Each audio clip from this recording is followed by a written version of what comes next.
Hélène Frade nous a rejoint pour la revue de presse internationale. Rebonjour Hélène, on va parler avec vous évidemment de cet autre grand titre de l'actualité, l'onde de choc provoquée par la tuerie d'Orlando aux États-Unis.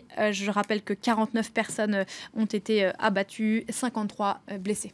Hier, des milliers de personnes se sont rassemblées à Orlando pour rendre hommage à ces 49 victimes. Leur slogan « L'amour vaincra », selon The Orlando Sentinel, qui rapporte que les membres de la communauté musulmane ont également accueilli une centaine de personnes au moment de la rupture du jeûne du Ramadan, en signe de solidarité, mais aussi pour dénoncer le terrorisme islamiste. Ils détestent notre diversité, mais nous vivons ensemble, déclare un imam dans les colonnes du journal, qui sont les victimes d'Omar Mateen, ce jeune Américain d'origine afghane qui a ouvert le feu au Pulse, cette discothèque gay, dans la nuit de samedi à dimanche. Une mère de famille qui avait élevé 12 enfants, vaincu son cancer à 2 reprises, et qui était venue là avec son fils homosexuel. Des couples, des gens venus d'un peu partout, raconte The Daily Beast. Un immigré venu d'Afrique du Sud, un natif du Connecticut. La plus jeune des victimes avait 19 ans, la plus âgée 50. L'un était technicien dans l'industrie pharmaceutique, un autre agent de voyage, patron d'une entreprise, étudiant, gay, lesbienne, transgenre. Tous étaient le fils ou la fille de quelqu'un, rappelle de Daily Beast. Omar Mateen avait prêté allégeance au groupe État islamique qui a ensuite revendiqué la tuerie. D'après The Independent, il n'existe toutefois pas de preuve, du moins pour le moment, que l'organisation ait commandité pardonnez-moi, directement l'attentat. Certains spécialistes évoquent quand même la possibilité que le groupe ait tout simplement eu connaissance des faits via les médias occidentaux, ce qui ne réduit évidemment toutefois en rien sa dangerosité. C'est ce que rappelle The Washington Post, qui juge intacte la capacité de l'organisation à inspirer des individus isolés et auto-radicalisés. Le journal rappelle d'ailleurs l'appel lancé récemment, le 21 mai dernier, par le porte-parole du groupe djihadiste Abou Mohamed Al-Adnani, à l'intention de ses futurs recrues.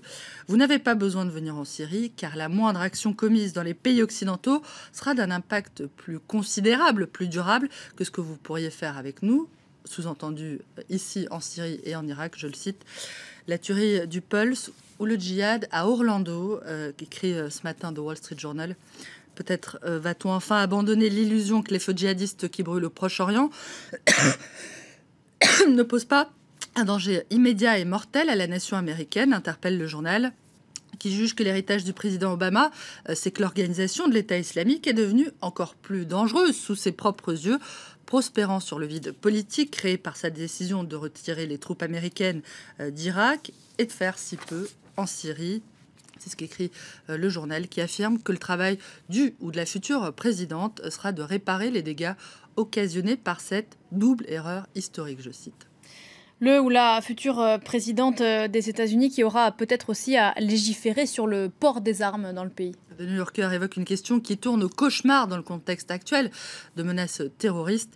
Il est clair depuis des années que la combinaison de lois ridiculement laxistes sur les armes à feu et les appels d'Al-Qaïda et du groupe État islamique à commettre des attaques terroristes, que cette combinaison-là aurait des répercussions qui suscitent l'effroi, dénonce le magazine, qui accuse une nouvelle fois la toute-puissance du lobby des armes à feu.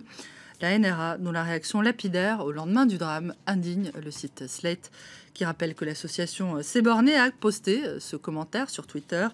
Les lois sur le port des armes à feu ne dissuadent pas les terroristes, je cite, un laconisme dont le lobby, qui semble toujours avoir réponse à tout, serait coutumier, selon Slate, qui produit une longue liste non exhaustive des tueries commises aux États-Unis ces dernières années et celle des répliques à ces massacres de la NRA.